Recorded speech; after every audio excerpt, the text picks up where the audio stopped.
할렐루야, 안녕하십니까? 서울 불꽃교회 문희도 목사입니다. 한 주간도 평안하셨습니까?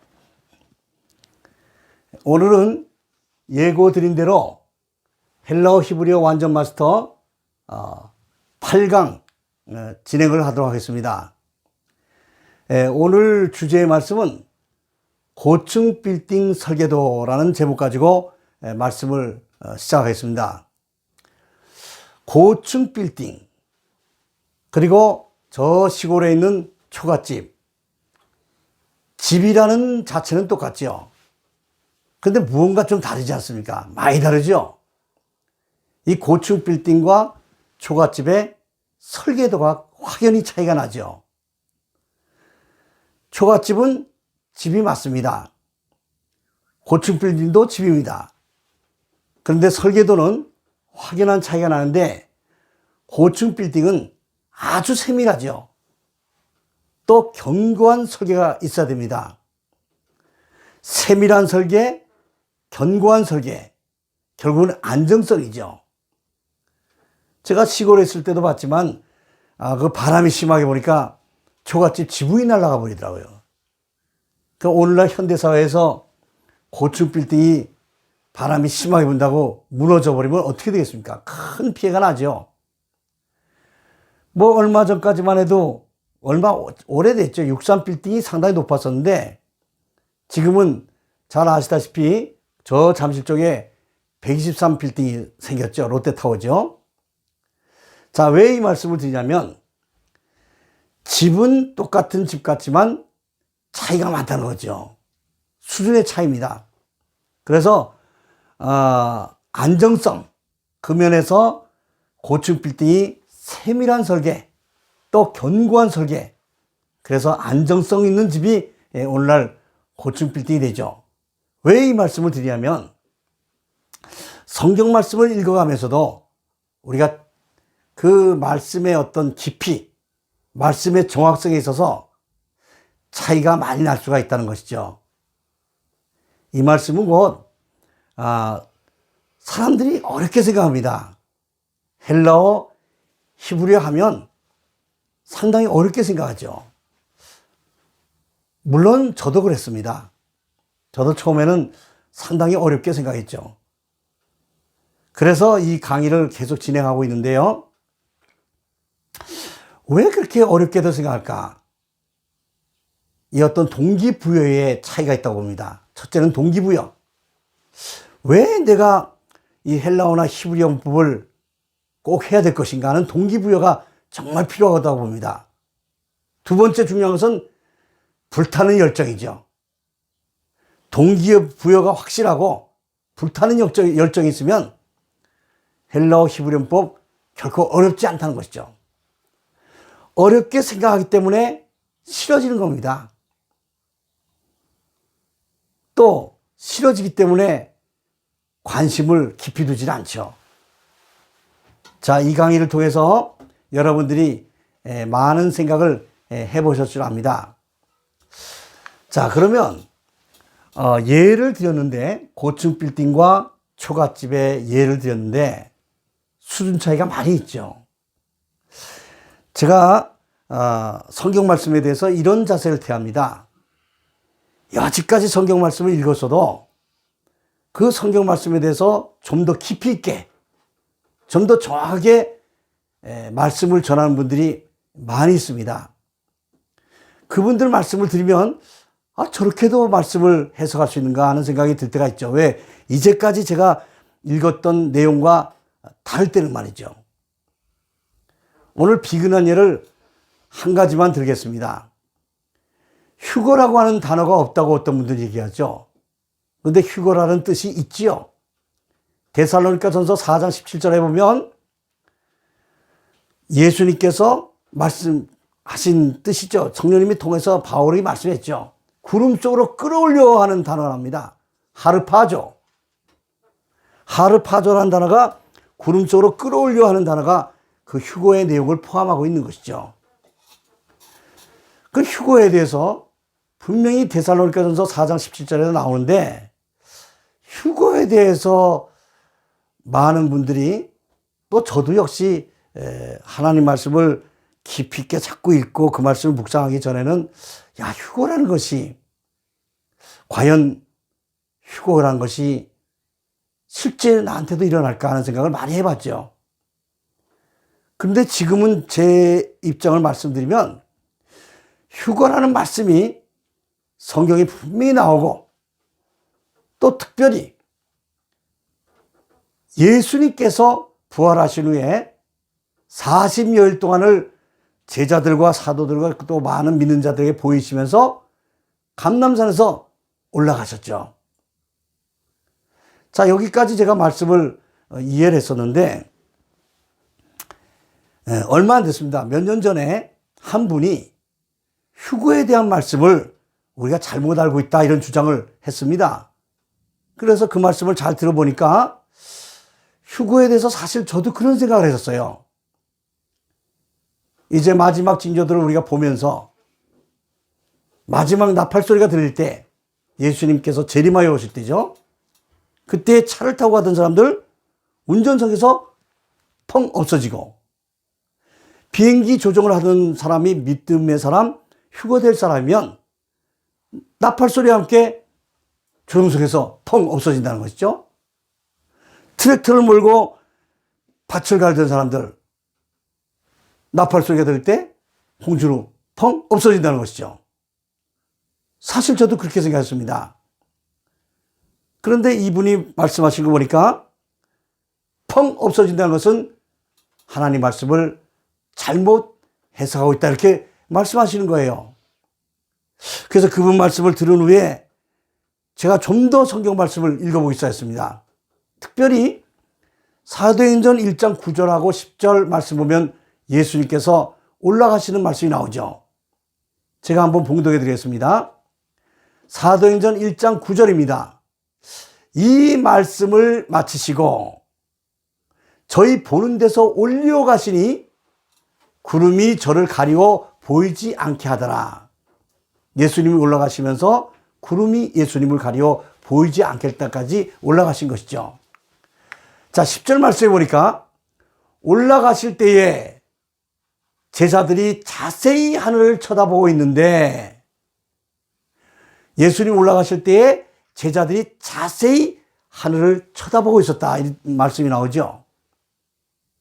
흰옷 입은 두 사람이 저희 곁에 서서 이제 말씀을 전했죠.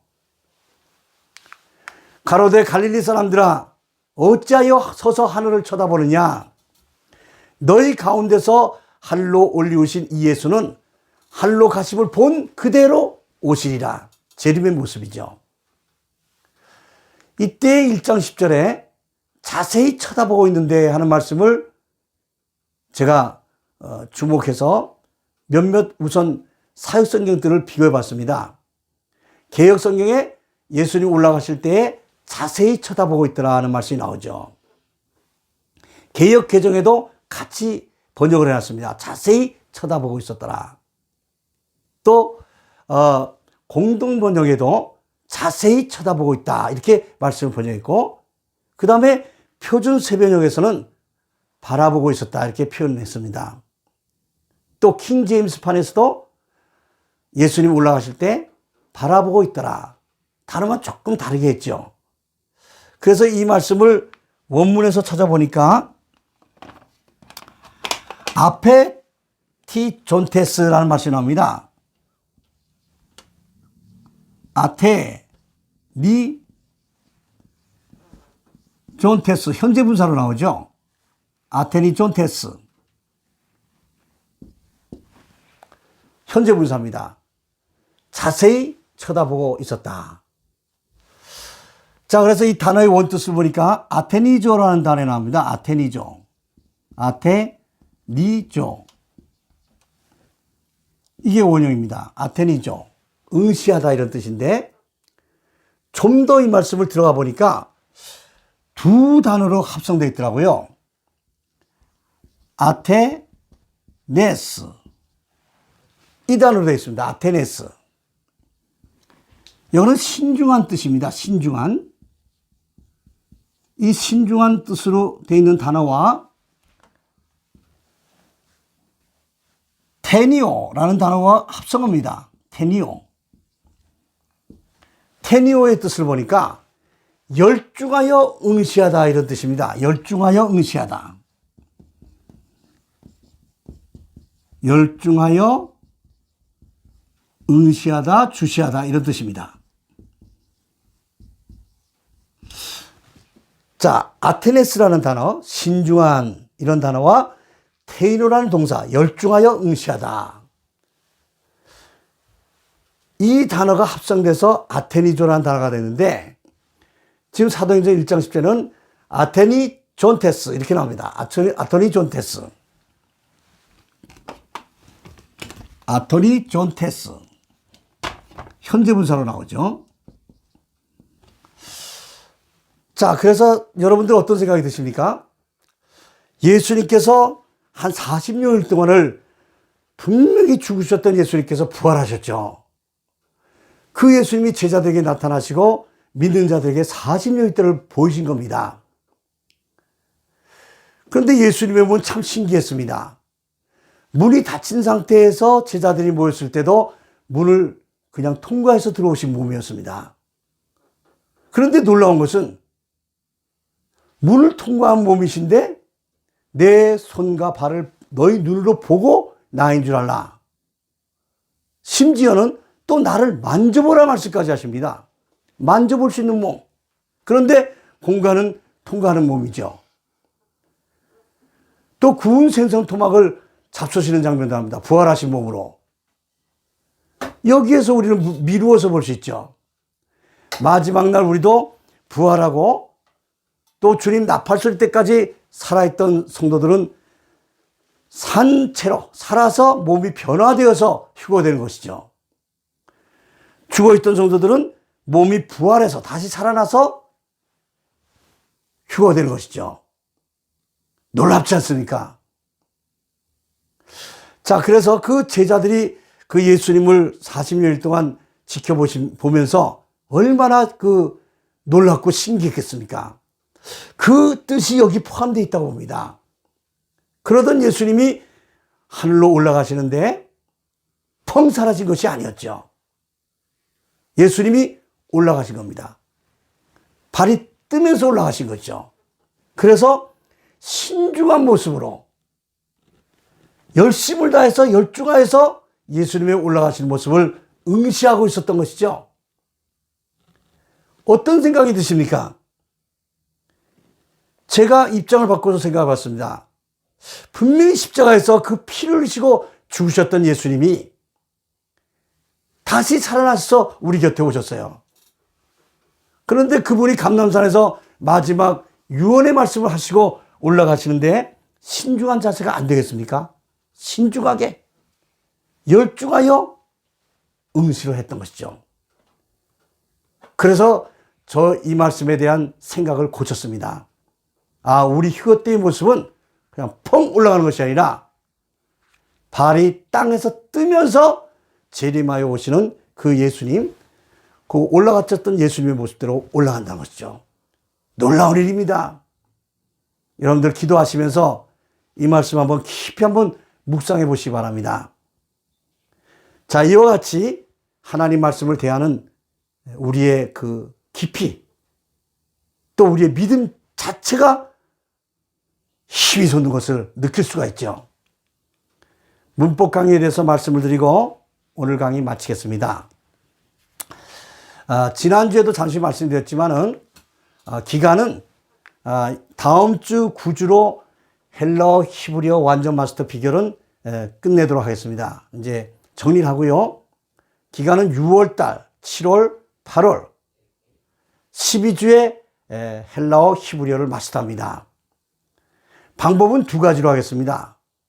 줌 강의, 거리가 너무 멀어서 오시기 힘든 분들은 줌 강의로 대체하겠고요. 또 이제 코로나가 많이 좀 완화가 됐습니다. 실외에서는 우리가 다 마스크 벗고 다니죠. 그래서 실내에도 한 50명까지는 좀 조심하면서 강의를 진행할 수가 있을 것 같습니다. 그래서 이번 기수는 한 50명 정도 제가 기도하고 이제 모이시면서 헬라어와 히브리어를 선택해서 제가 다음 주에 다시 한번 말씀을 드리도록 하겠습니다. 지난주에도 말씀드렸지만 수강료는 일시불로 30만 원 이렇게 말씀을 드렸습니다. 이 아래에 아마 제 전화번호가 나가고 있을 것입니다. 이 전화번호를 통해서 문자로 또 수강 신청을 하셔도 되겠습니다. 그래서 과목을 택하세요. 헬라어나 히브리어. 그래서 택하시고 다음 주에 그 시간도 알려드리고 장소도 확정을 하도록 하겠습니다. 곧 이어서 그 계좌번호가 나가고 있습니다. 그래서 이 계좌번호로 이제 계좌 이체하셔서 수강료 등록하시고 이제 다음 주에 그 인원들을 잘 편성해서 6월 첫 주부터 문법 강의를 시작하도록 하겠습니다. 다음 주에 마지막 강의 잘 준비해서 만나러 가겠습니다. 다음 주 만날 때까지 여러분들 다 주 안에서 평안하시기를 바랍니다. 평안하세요.